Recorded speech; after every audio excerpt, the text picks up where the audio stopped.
para masundan mga vlog si Lady L. Subscribe na kayo dyan. Share nyo na rin para mas marami tayong mabigyan ng kaalaman. Alam ko mga busy na ngayon ang lahat ng tao. Preoccupied ang ating mga isip sa pagtatrabaho at kung paano mabuhay ang ating pamilya. Sa kabilang banda ay madami tayong nararanasan na hindi maganda sa mundo natin ngayon. Napaisip ba tayo kung bakit nangyayari ang lahat ng ito? Anong solusyon ang ating naiisip upang makatulong naman tayo kay Mother Earth? Or dead ba lang tayo sa lahat ng ito? Pwes mga ka-L, dapat tayo ay makialam dahil ang tanging makikinabang sa ating mundo ay tayo-tayo rin. At dapat na natin itong ayusin para sa mga susunod na henerasyon ng ating lahi. At yan ang ating topic ngayon mga ka-L, ang pakikiisa sa pandaigdigang solusyon ng United Nations Sustainable Development Goals tungkol sa iba't ibang mga suliranin ng ating mundo ngayon. Take note, mundo ha, hindi lang bansa natin. At upang lubos nating maunawaan kung ano ang UNSDG, ay kasama ko ngayon ang ating 2021 UNSDG Director ng JCI Imus Wagayway, walang iba kundi si Maria Paulalyn L. Abordo. Hello mga ka-L! Ako si Maria Paulalyn Abordo, ang Director for UNSDG ng JCI Imus Wagayway. Ang UNSDG o United Nations Sustainable Development Goals ay isang programa ng United Nations tungkol sa pagpaplano sa kung ano-ano ang mga posibleng solusyon sa mga suliranin na nararanasan ng mundo.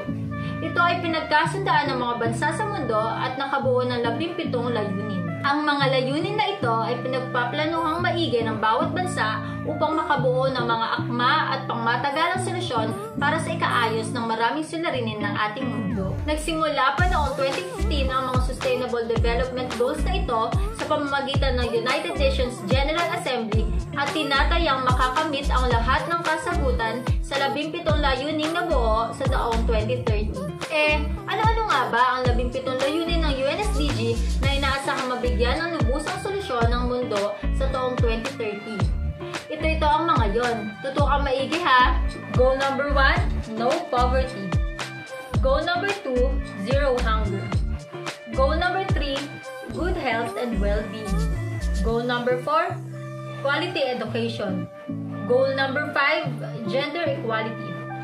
Goal number 6, clean water and sanitation. Goal number 7, affordable and clean energy. Goal number 8, decent work and economic growth. Goal number 9, industry, innovation, and infrastructure. Goal number 10, reducing inequalities. Goal number 11, sustainable cities and communities. Goal number 12, responsible consumption and production. Goal number 13, climate action. Goal number 14, life below water. Goal number 15, life on land. Goal number 16, peace, justice, and strong institutions. And goal number 17, partnership for the goals. Ang bawat layunin ay may kanya-kanyang pamamaraan kung paano ito mabibigyan ng lunas at inaasahang ito ay makakamit sa taong 2030. At upang lubusan natin maunawaan ang bawat layunin ng UNSDG, ay atin itong isa-isahin dito sa ating YouTube channel. Kaya ano pa iniintay nyo? Subscribe na kayo sa channel ni Lady L! Yon!